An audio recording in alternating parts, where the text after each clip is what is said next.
स्वागत है आप सभी लोगों का हमारे YouTube चैनल पे।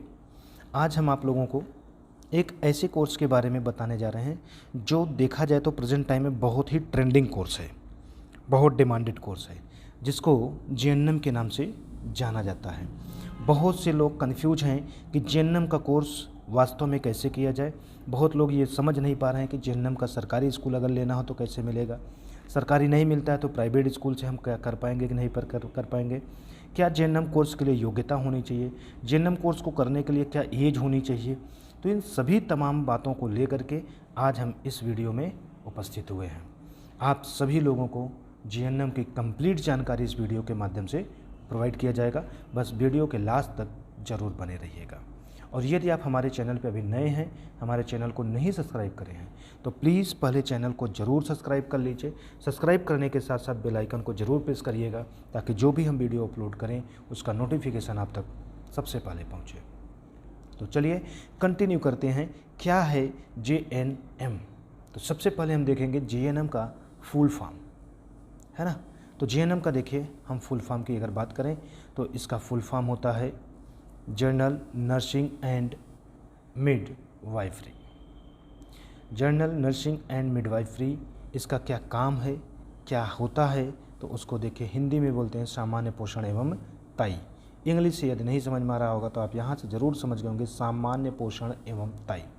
मतलब जो भी हॉस्पिटलों में पेशेंट एडमिट होते हैं उन पेशेंटों को दवा से रिलेटेड, खान पान से रिलेटेड और उनकी देख रेख से रिलेटेड जो कार्य होते हैं उसी कार्य को जीएनएम के स्टूडेंट करते हैं। मतलब आप इस कोर्स को करने के बाद प्राइवेट हॉस्पिटल में अगर प्रैक्टिस करते हैं, जॉब करते हैं, तो आपको पेशेंट्स को, जो भी वहाँ के पेशेंट होंगे उन पेशेंट को जो भी खाने पीने से रिलेटेड चीज़ें हैं वो सब देना पड़ता है, उनकी दवाइयों को देना पड़ता है, कुल मिलाकर उनकी देख रेख करना पड़ता है। ये जीएनएम के लोग करते हैं।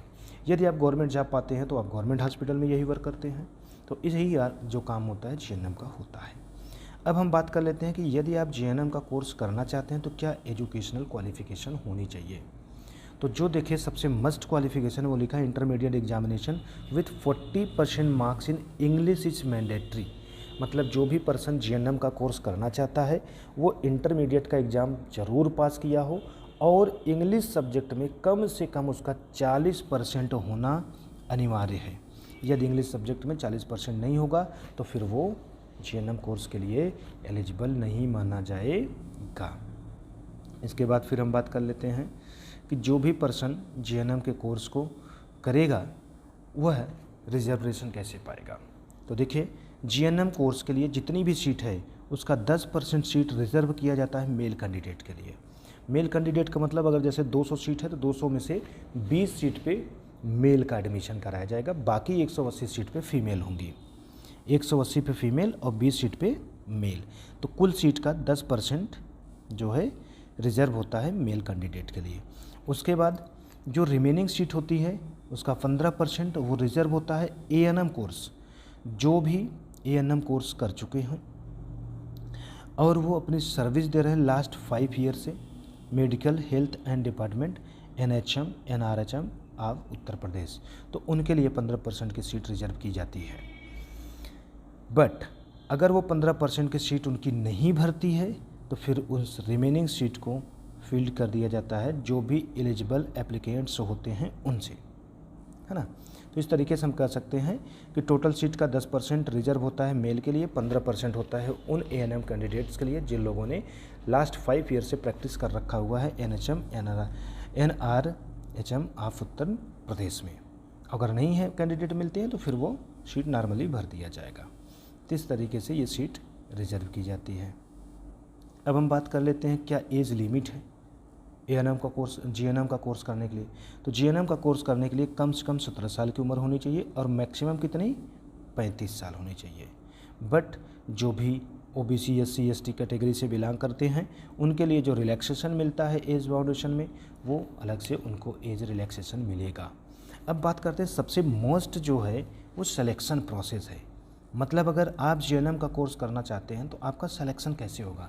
देखिए लिखा merit will be prepared on the basis of average of the percentage obtained in high school and intermediate examination। High school और इंटरमीडिएट एग्जामिनेशन में जो भी आपने परसेंटेज पाया होगा उसका एवरेज निकाला जाएगा और उसी के बेस पर आपका सिलेक्शन जीएनएम कोर्स के लिए किया जाएगा। तो कुल मिलाकर हम ऐसे कह सकते हैं कि जीएनएम कोर्स में एडमिशन जो मिलता है वो हाई स्कूल और इंटर के परसेंटेज के बेसिस पे मिलता है। अब हम बात कर लेते हैं कि जीएनएम कोर्स के लिए कौन कौन से स्कूल हैं और उन स्कूलों में कितनी सीट है।